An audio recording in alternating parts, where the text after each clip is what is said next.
have to forgive me, I wrote everything down. I just finished a philosophy master's, so that's how I work. So you'll have to forgive me if it seems a bit formal, but it's just a personal experience. In our rationalistic scientific world, truth or fact is based upon measurable empirical evidence.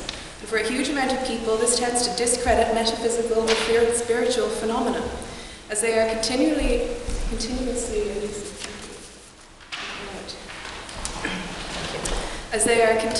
elusive, tending to not be measurable by traditional methods, and generally cannot be reproduced on demand in a laboratory. When it comes to a majority of spiritual phenomena, especially internal revelatory experiences, which appear invisible to external observers, it is impossible to measure them, to correlate data, or to prove their constant existence outside of personal experience. William James, a man very close to my heart, was a physician, psychologist, and philosopher who deeply examined the mystical experience from a philosophical, rationalistic perspective. William James holds that religious, spiritual, or mystical experience can only be measured by personal experience. There is no way that you can accept a majority of metaphysical phenomena as true unless you have had an experience that your rational mind cannot explain away or prove to be the consequence of some physical cause, and as a result cannot reach any conclusion but to accept the phenomenon to be true. I, as a human being, am a conscious bag of vibrating atoms with a particular perspective on the world around me, a perspective that is unique to me, which is based upon the sum of all my experiences. If I have never had an experience which proves to me that there are metaphysical forces influencing and reacting to my reality, then I cannot say that this is so. However, if I have had an experience or many experiences which undoubtedly prove this to be the case, then it has been empirically proven to me to be true, and this becomes my new reality. My perspective shifts. This is what happened to me. I cannot ask you to believe anything I tell you, but what I am asking you is to suspend your disbelief, for a moment at least, and see where this leads you. If you pause, and even for the tiniest moment, allow yourself to reflect on all of those strange serendipitous occurrences that you have had throughout your life and pushed to the back of your mind, or as Alan Moore says, put in the drawer marked weird stuff, and forgotten about because the world around you deems them to be untrue and your doubts are too strong to allow you to even consider them to be hypothetically true. What would happen if you decide that perhaps all of these things marked weird stuff were the only things that mattered? What if there was actually great significance to them? What if there was meaning in the events and interactions that you have with the world, especially those strange serendipitous ones? What if everything you do, every place you go, you are doing exactly what you were supposed to be doing, exactly when and where you were supposed to be doing it? What if right now you are exactly where you were supposed to be, listening to these words exactly as you're supposed to be hearing them, and that they may have significance for you in your life at this moment? How would that affect your perspective on your own life? What if coincidence was not just coincidence? And what would happen if you chose to follow it? This was the revelation that sparked my spiritual flame, and it has been burning like a forest fire ever since. So now, as I share my personal adventure with you, I would like you to close your eyes, take a deep breath, suspend your disbelief, and step through the looking glass with me.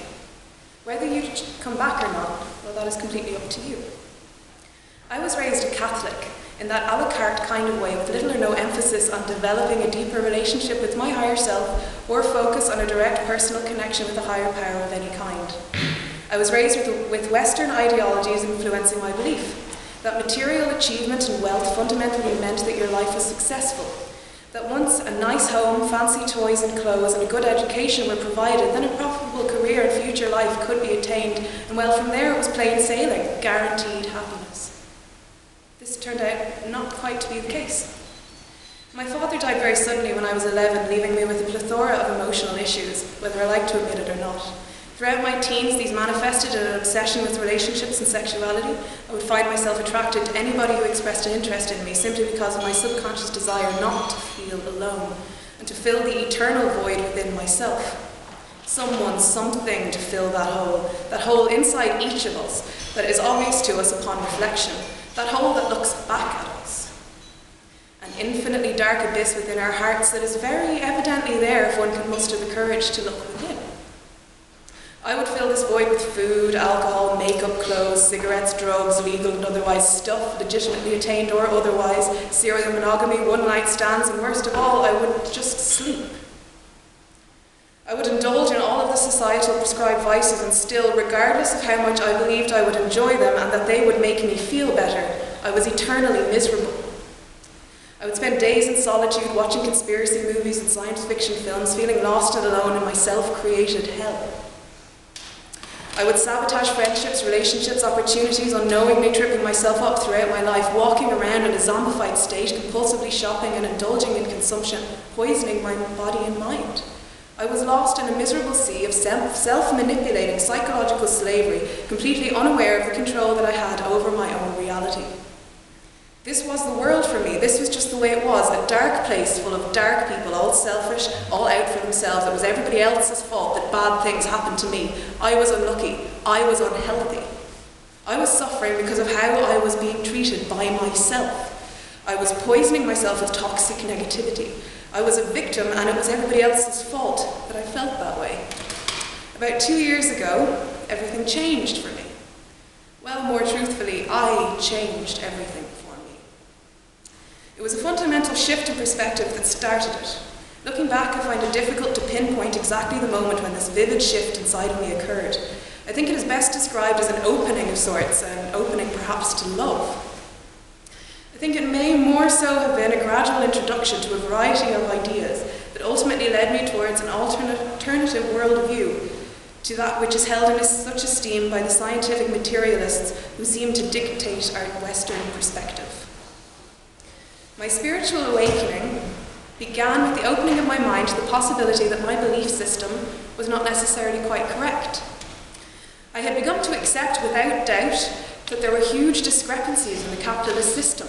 That system which I was programmed to believe in and support by the media and my education and my peers, in which I had previously so heavily indulged in, which I realised I did not condone.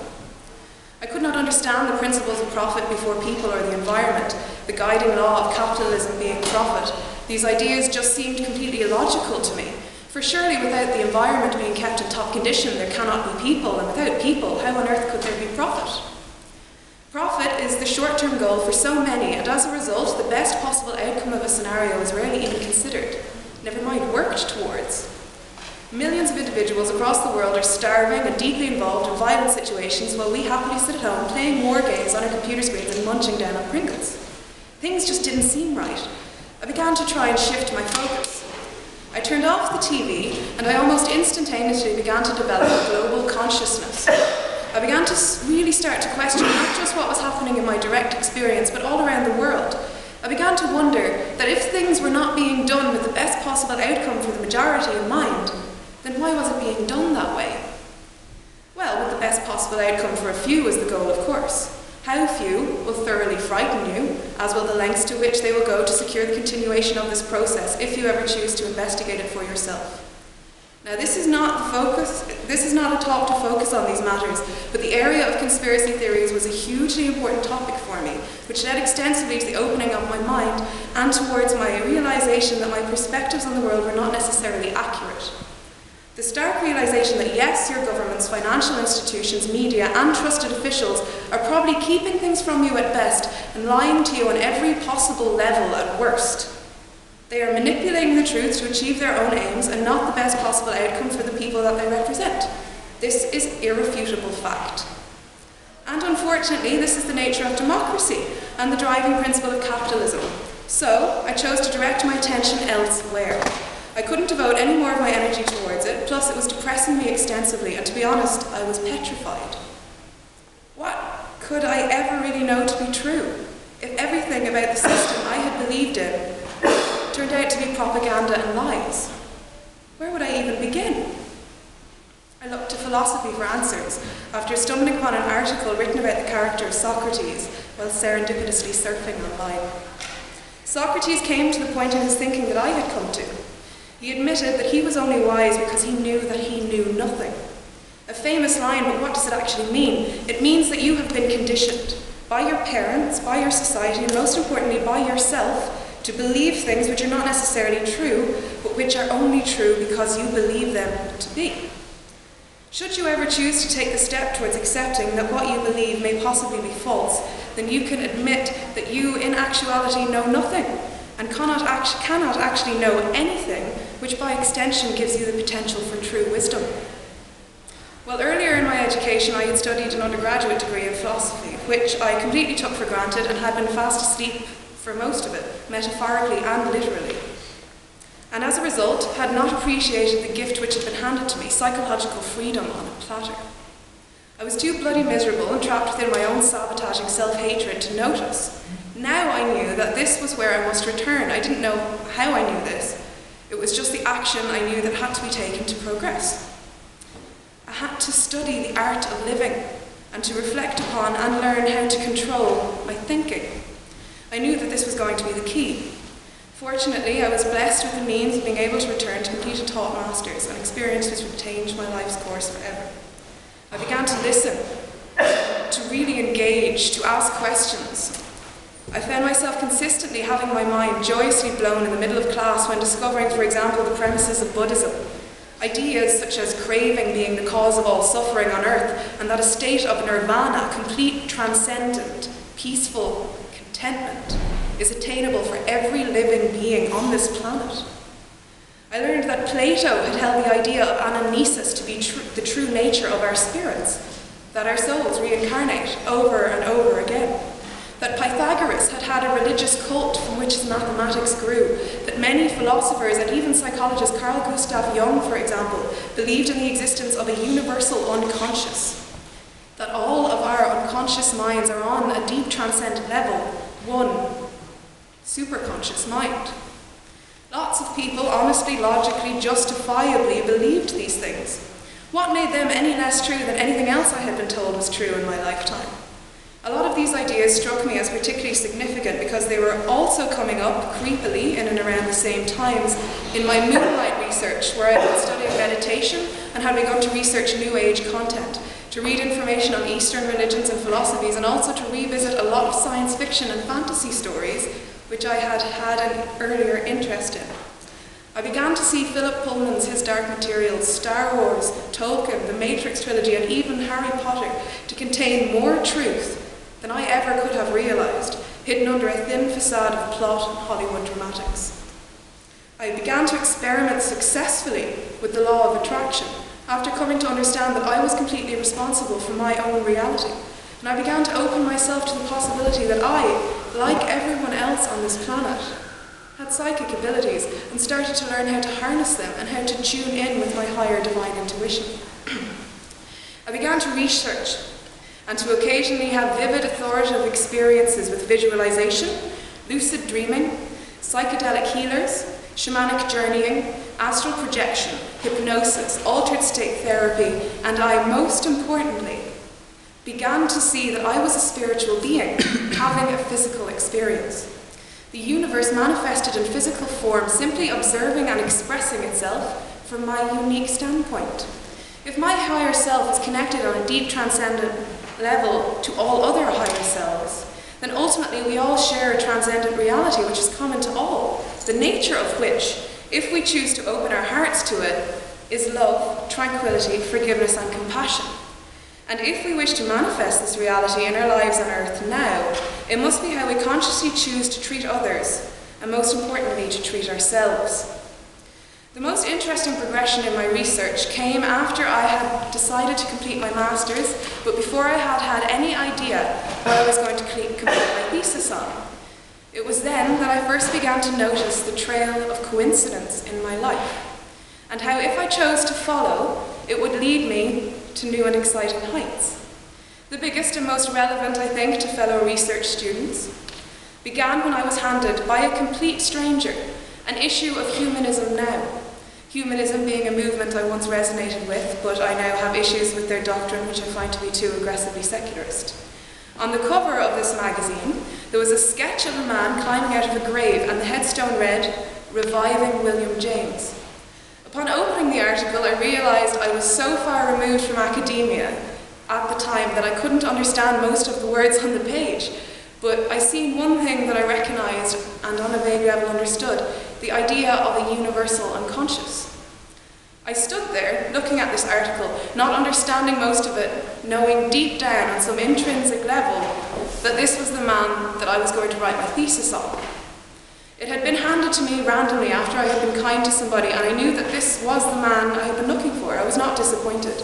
Over the course of the next year, I delved deeply into his life, discovering his brother to be the renowned author Henry James, his father Henry Sr. to be a daft, one-legged Irish theologian who subscribed to Swedenborgian spiritualism, and I found Ralph Waldo Emerson, a huge supporter of the Transcendentalist movement of the 1800s, Transcendentalism being quite close to Buddhism, both of which are atheistic but focus on altered state work and the attainment of tranquility at their core, to be a close family friend and large influence on William.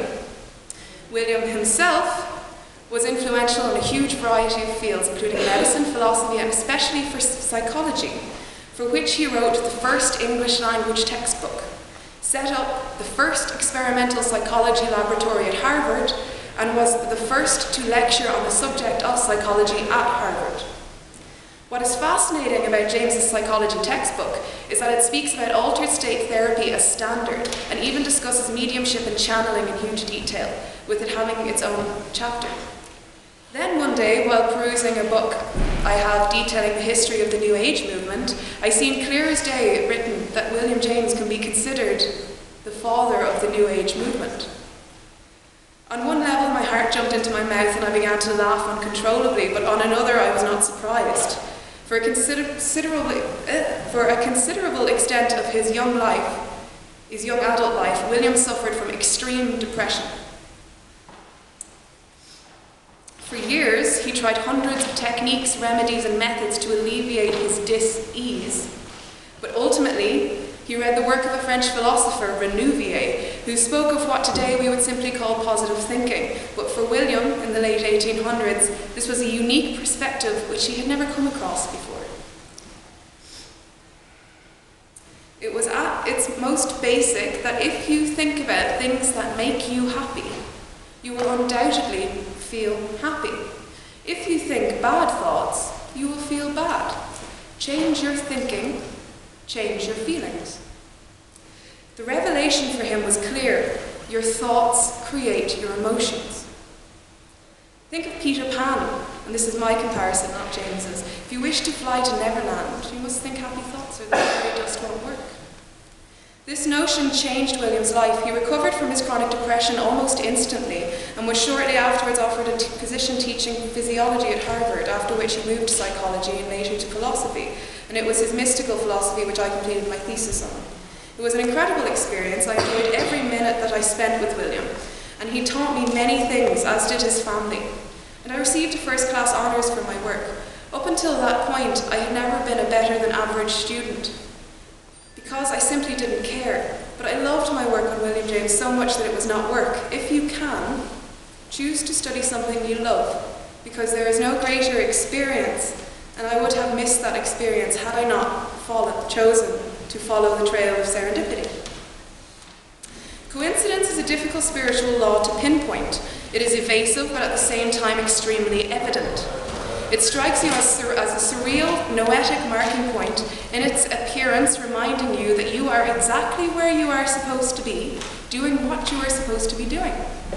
It reminds you to pay attention, to be aware that there are unseen factors active all around us, all of the time, and to stay connected with the flow of it, to allow yourself to be guided. Even now, as I write, I find it difficult to conjure up a clear-cut example of coincidence in my experience, but I have also become aware that I have embraced it to such an extent that I barely notice it as being a distinct event. It has become a way of life, a flow of synchronicity guiding me on an adventure of discovery. Every day when I step out of the door, I never know what is going to happen. I see every step as a new journey, a hero's journey, an adventure, and this expectation of synchronicity never fails, never disappoints. And it was this flow of synchronicity which eventually, once the time was right, led me to meet Orion and Maya. and begin my explorations of paganism and to truly understand and practice magic. Since my interest in my higher self-communication had grown, I had naturally become involved in religious activities. However, I found myself systematically separating myself from them and realizing the extent to which dogma is rife in most organized religions. And in most meditation groups, spiritual development groups, and religions I got involved with, I found too closed-minded and unwilling to discuss a lot of the ideas which I had developed. I met Maya and Hawaiian and began working with them in a casual atmosphere, and I found their open and welcoming approach unique and refreshing, and I realized on a deep level that I resonated with their pagan approach to everything which I was experiencing. It was the only established tradition that I had come across which discussed everything that I had been exploring in detail and had a mass of experiential information.